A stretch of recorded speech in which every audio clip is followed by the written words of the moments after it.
Itinigil na ang search and rescue operation sa gumuhong ginagawang hotel building sa Angeles City, Pampanga. Sa ilang araw kasing pagresponde ng mga otoridad, wala na raw nakikitang anumang senyales na may maisasalba pang buhay mula sa guho. Magbabalita si Brian Castillo. Malayo sa sitwasyon nitong mga nakarang araw, magdamagang madilim ang ground zero ng gumuhong siyam na palapag na ginagawang gusali sa Barangay Balibago, Angeles City, Pampanga. Wala na rin ang mga rescuer na mula pa nitong linggo ay puspusan ng paghahanap sa mga taong pinaniniwalaang na-trap sa ilalim ng guho. Bago kasi mag-alas 8:30 kagabi, itinigil na ang search and rescue operations. Sabi ng Angeles City Public Information Office, yan ang naging pasya ng Incident Command Center. Matapos ang pinakahuling assessment, gamit ang Anilay Life Locator, wala na umanong na-detect o nakita na anumang indikasyon na may buhay pa sa guho. Kaya mula sa search and rescue, ngayong araw ay ikakasana ang retrieval operations o ang pag-recover sa inaasahang mga labina ng mga natitirang biktima. Magsisimula na rin ang clearing operations kung saan gagamit na ng heavy equipment para maialis ang malalaking debris. Pero ang ilang kaanak ng mga nawawala pa ring biktima, hindi matanggap ang anilay bigla ang pagtigil ng rescue. Tulad na lang ni Bernadette na umaasang buhay pa rin ang kanyang kapatid na si Ferdinand na construction worker sa gumuhong gusali. Tumatakbo po yung oras. Pagpabukas pa daw po nila. Kasi nga para sa kanila wala na daw pong buhay.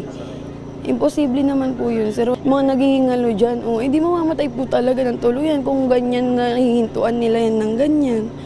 Dismayado rin si Bernadette sa tila mabagal na pagkilos ng mga otoridad. Yan ay kahit kung tutuusin, marami naman daw sana ang mga rescuer na magtutulong-tulong sa operasyon. Madami po kami nakikita sa kalsada mga namamahinga. Diba? Ang sakit lang po tignan na, opo, naintindihan naman po namin sila na kailangan din nila magpahinga. Pero ba't ang dami naman po, sir? Tapos ang konti lang ng tumutulong. Sinasabi nila na dandahanin, sobrang dandahan naman. Wala nang pagong na.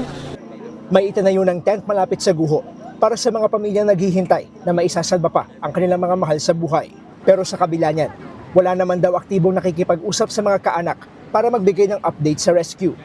Isang araw, wala. Di po sila kumusang mag-inform. Ano po yun? Wala po ba silang nagagawa dyan? Ang dami-dami nilang tao dyan, ang daming utak gumagana, walang nagawa. Lumalabas yung mga matataas dyan pag may camera.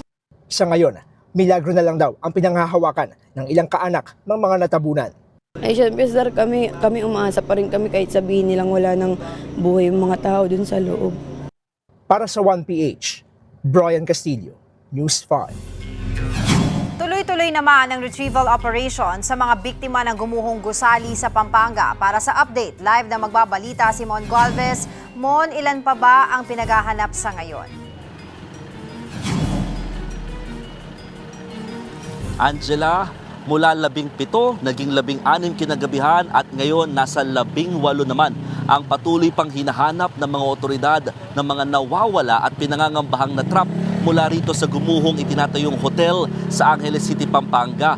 Yung bilang na yan, hindi na lang daw yan puro construction workers. Ibig sabihin, isinama na rin nila dito yung bilang ng mga nawawalang mga vendors o mga nagtitinda sa paligid ng construction site matapos i-report at i-confirm ng kanilang mga kaanak na nandoon ang kanilang mga mahal sa buhay nang mangyari ang pagguho. Angela. Mon, meron ba tayong update doon sa mananagot dito sa disgrasya? Meron na bang pakikipag-ugnayan yung may-ari mismo ng building na ito? Unfortunately, Angela, wala pa rin nakikipag-ugnayan daw sa lokal na pamahalaan mula sa may-ari ng building at maging sa contractor nito na siyang nangunguna nga sa ginagawa o itinatayong hotel. Dito sa lugar, may mga feelers, meron daw mga initial na pagpaparamdam yung mga kaibigan ng owners para nga makipag-coordinate pero hindi nga ito sapat dahil kailangan ng lokal na pamahalaan ng enough na mga documents para ma-check yung pinaka naging violation at saka liabilities dito nga sa nangyaring disgrasya. Pero sa ngayon, ang sabi ng LGU ng Angeles City, nakatakda silang magbuo ng isang composite team na mamumuno at mangunguna para sa investigasyon ng naturang aksidente.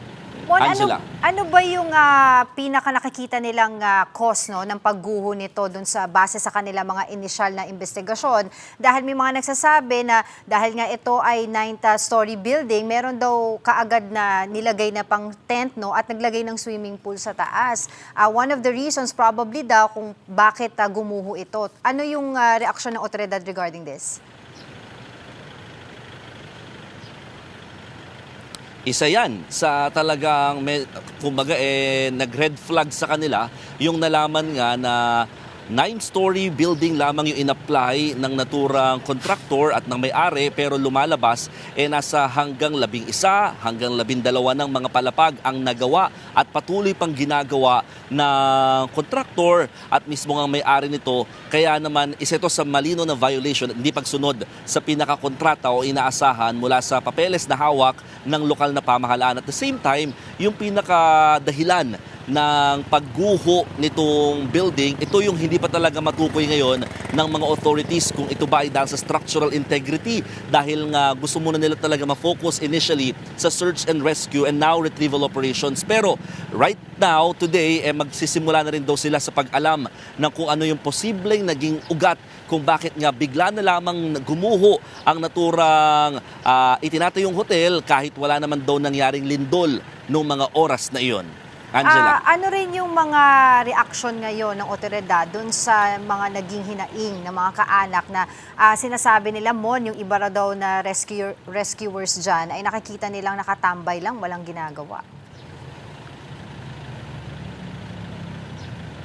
They understand naman daw yung kumbaga yung emosyon ng mga kaanak na talagang ilang araw na rin na walang tulugan at nag-aabang na makakuha ng update dito sa ginagawa ng search o paghahanap sa kanilang mga mahal sa buhay.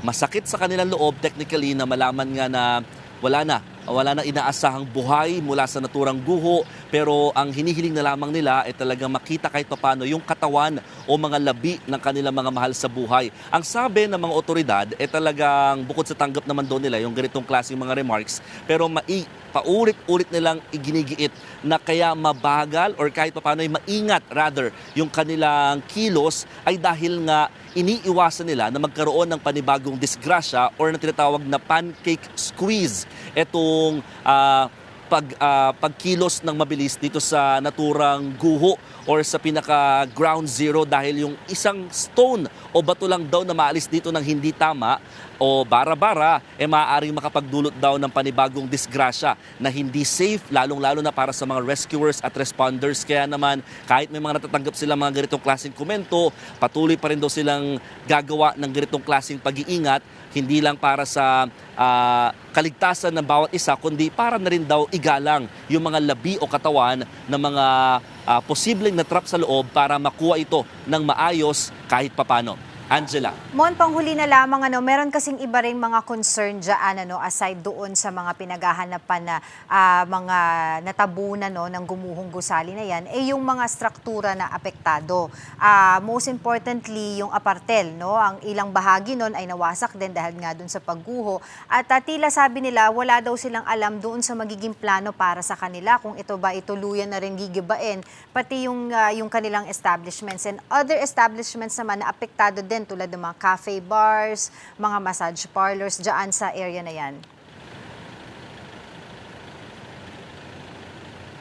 Yes, Angela, this area is a commercial establishment. Actually, tinatawag nila itong bahagi ng entertainment district ng Angeles City dito sa Barangay Balibago dahil itong kalye na ito, itong Teodoro Street, maging yung Oak Street na mga nadamay dito sa naturang pagkaguho nga ng itinatayong hotel, sobrang adjacent lang ito or katabi lang or malapit na halos doon sa tinatawag na Field District kung saan tabi-tabi nga yung mga hotel, mga massage parlor, mga restaurant and cafe restaurant dito sa area. Halos lahat yan, lalo yung sa paligid nitong gumuhong building, apektado dahil una, walang kuryente. Pangalawa, na-damage physically yung kanilang mga structures dahil nga sa gumuhong bahagi dito ng itinatayong hotel. So yung pinaka-apartel, yung Orsu Hotel, Restaurant, Hotel, House and Restaurant, halos 1/4 or 1/8 yung portion nito na talagang na-damage. Dito nga rin nakuha yung Malaysian National na nakastay in